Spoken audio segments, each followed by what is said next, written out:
50 lugares mágicos de Asturias, de David Madrazo. Ya a la venta.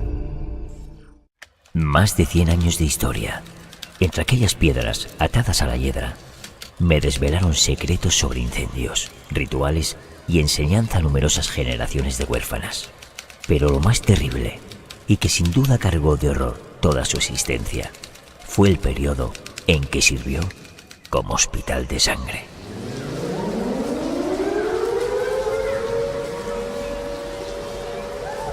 ¡Extra, extra! ¡Compre el periódico! ¡El avance del comercio!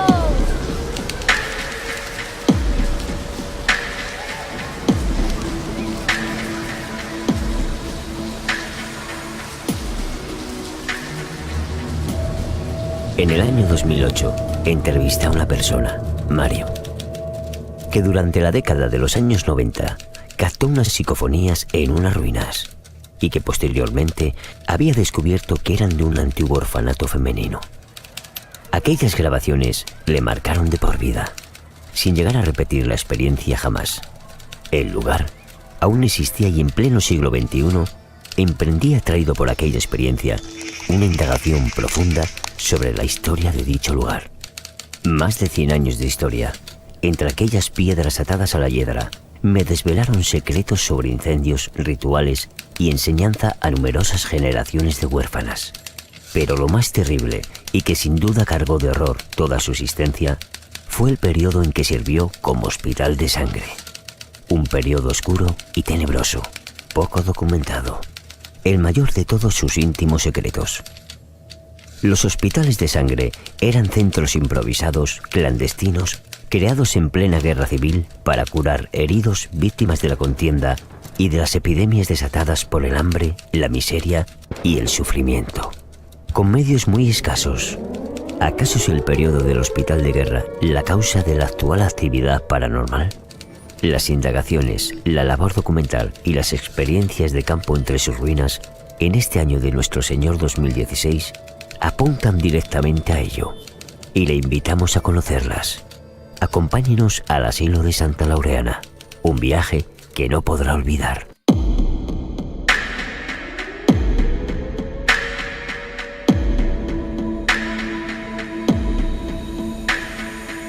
Enclavado en la ciudad de Gijón, en España, se esconden las ruinas en un olvido de más de 30 años.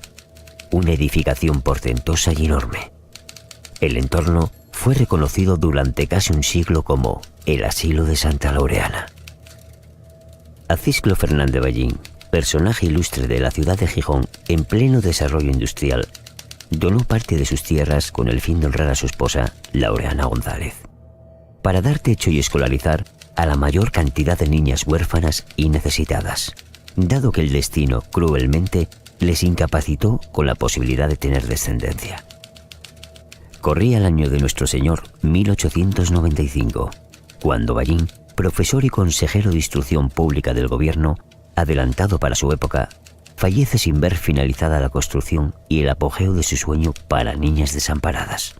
Su mujer fallecía 7 años antes que él, pero en su testamento dejó constancia que aquellas tierras pertenecieran a las huérfanas mientras el objetivo de la beneficencia se mantuviera bajo cargo de las Hermanas de la Caridad del Sagrado Corazón de Jesús.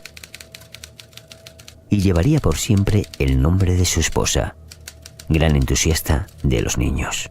En 1928 comienza a funcionar como colegio, aunque existe constancia documental en prensa antigua del asilo o donaciones para niñas desamparadas en años anteriores a esa fecha. Se firma un contrato, tal como fue última voluntad de Ballín, en conformidad de su hermana Doña Nieves, un párroco, el rector de literatura de la Universidad de Oviedo y la Madre Superiora Dolores del Corazón de Jesús González de las Hermanas de la Caridad. Diversas generaciones de felicidad infantil, educación e incluso formación laboral vivieron una época dorada año tras año, hasta que en el año 1936 la tragedia golpeó con el puño del horror del ser humano sobre el asilo y feliz orfanato de Santa Laureana. Estallaba en España la Gran Guerra Civil, que sembró de cientos de miles de muertos, de hambre y de miseria todo el país. Durante el principio de la contienda, las monjas, 4 religiosas, con 14 huérfanas a su cargo, fueron soportando tensión, sustos y violentos registros hasta que el 10 de agosto las tropas entregaron una orden a la Madre Superiora para que desalojasen de inmediato el lugar, que serviría como hospital de guerra. Debían marcharse con lo puesto y sin llevarse nada más.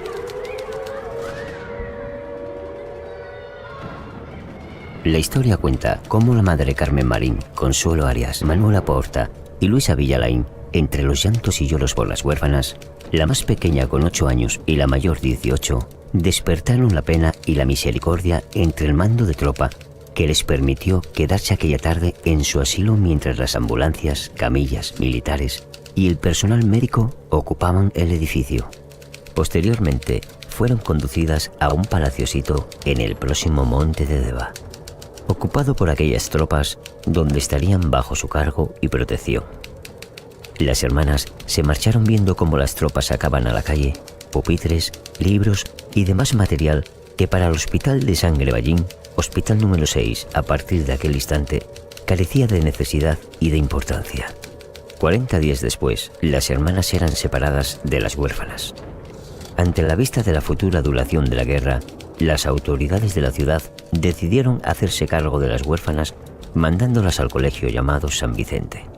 Y las hermanas, tristemente separadas de sus pequeñas, viajaron hasta Santander a refugiarse en un pequeño pueblo llamado Quintana de Soba.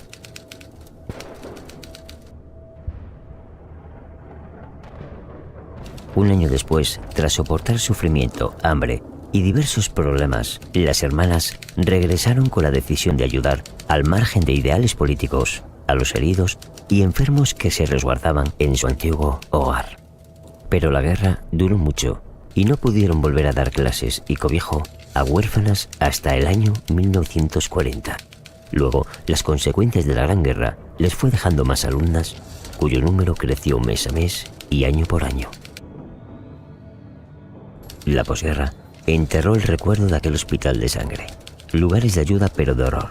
Ocupaban edificios incautados como centros escolares o fincas privadas cerca de los puntos más calientes de la acción bélica, destinados a diversas cirugías de urgencia, atender grandes traumatismos, hemorragias e incluso el cuidado de enfermedades que proliferan con el paso del tiempo de contienda, como la tuberculosis o peste blanca, el tifus e incluso las venéreas. En el caso de España, y más en concreto del norte que nos ocupa, el personal médico cualificado era escaso e insuficiente, encima de la gran cantidad de heridos y víctimas que día tras día arrojaba el conflicto. Los directores del Hospital Ballín, lugar que nos ocupa, fueron Luis Álvaro González Prendes y Francisco Álvarez García. El capitán Álvaro González, destinado en el asilo de huérfanas durante el año 37, fue juzgado con pena de muerte cuando el bando contrario ganó la contienda y lo capturó. Por suerte para él, fue conmutada en el año 39, pero otros no corrieron la misma suerte. Muchos de los heridos de estos hospitales de sangre, en aquellos tiempos de Guerra Civil Española, enfermos terminales, heridos graves o lisiados permanentes, fueron ejecutados en las mismas dependencias.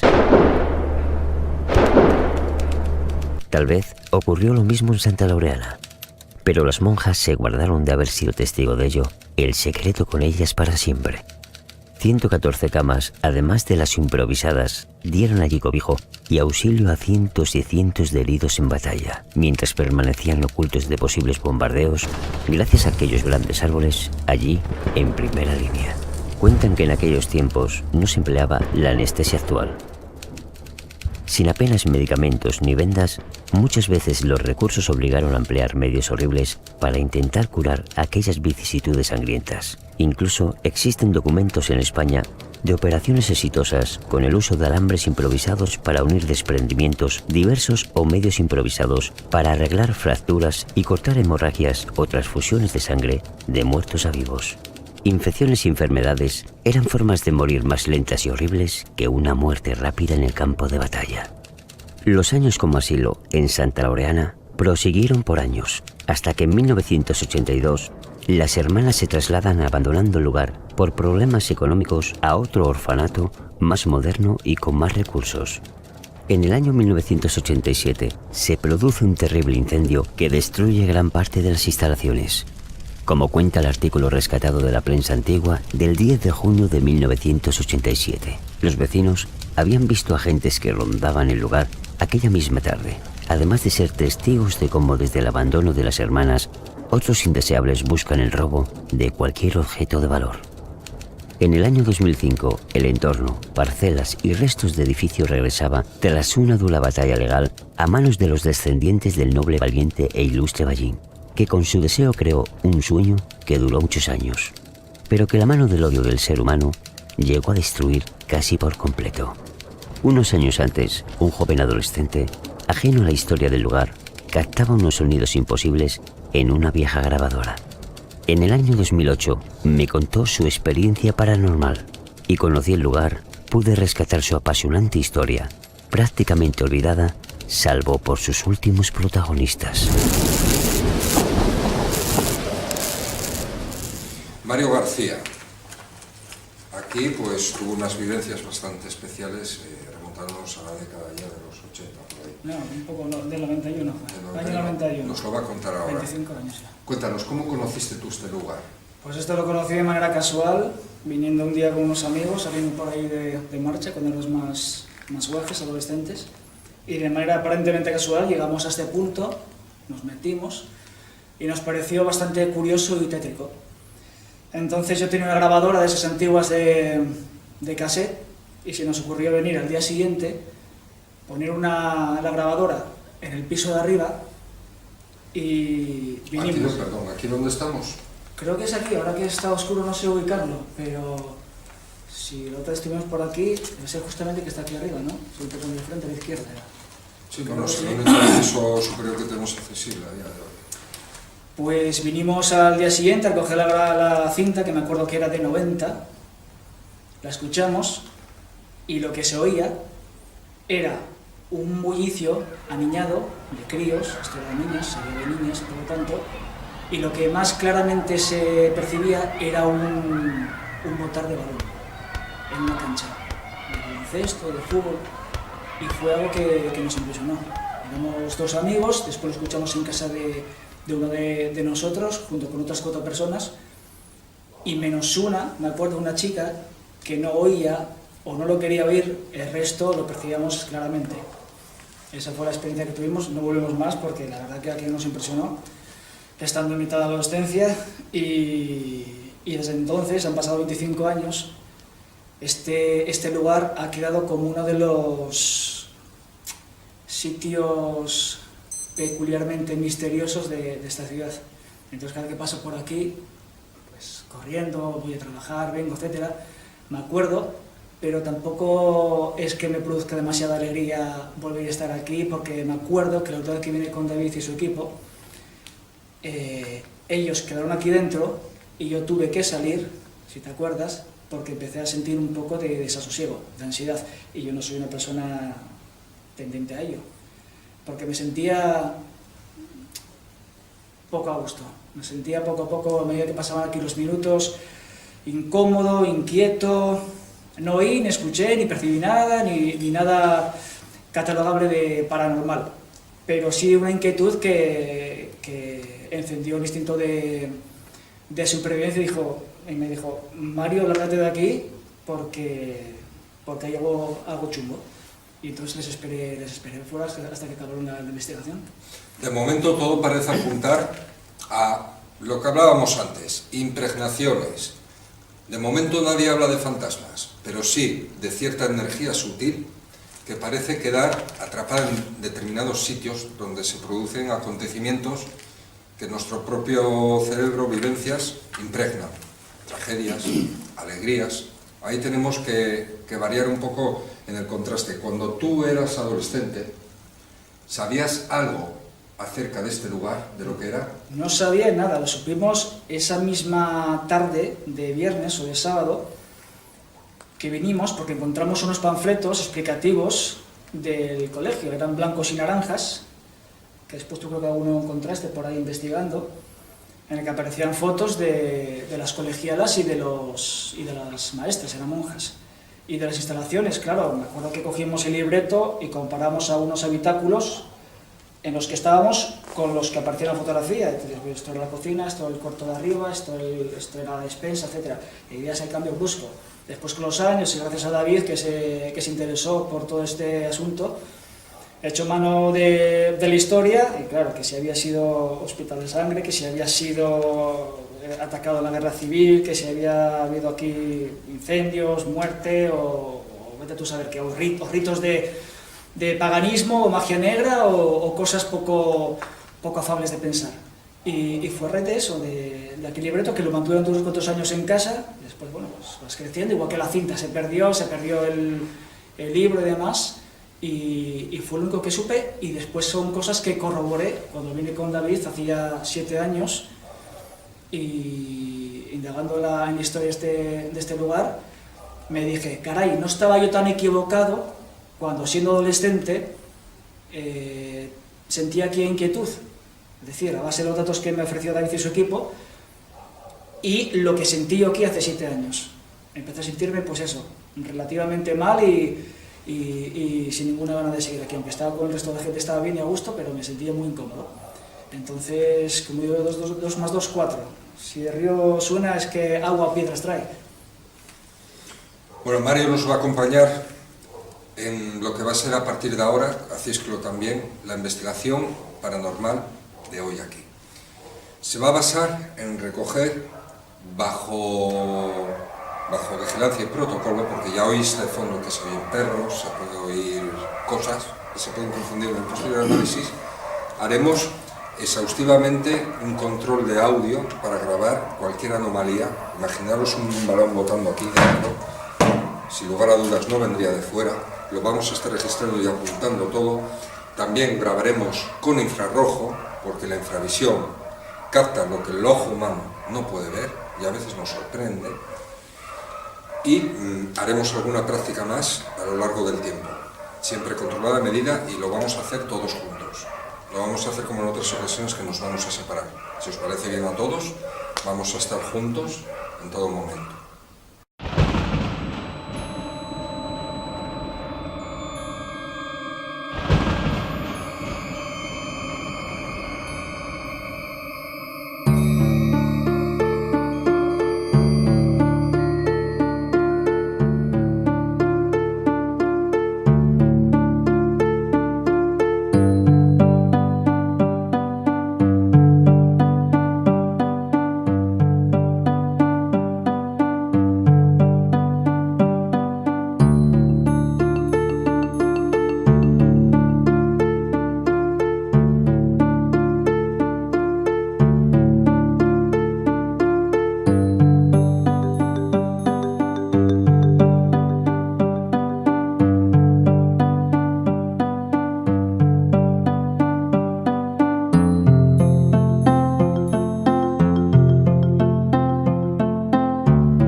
Escuchamos la siguiente psicofonía tras una pregunta. Parece decir claro o siago. Lo escuchamos separado, con amplificaciones al final y depuraciones de voz, para su correcta escucha. ¿Hay aquí espíritus de niñas?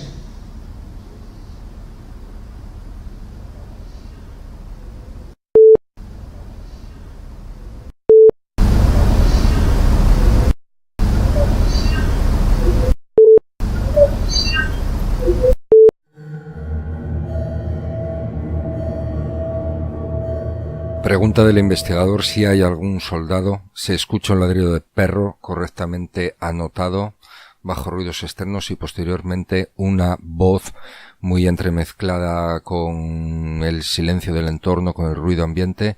Parece decir: sacadme ya de aquí. Lo escuchamos repetido y luego, como siempre, las limpiezas y amplificaciones al final. ¿Hay aquí algún espíritu de soldado?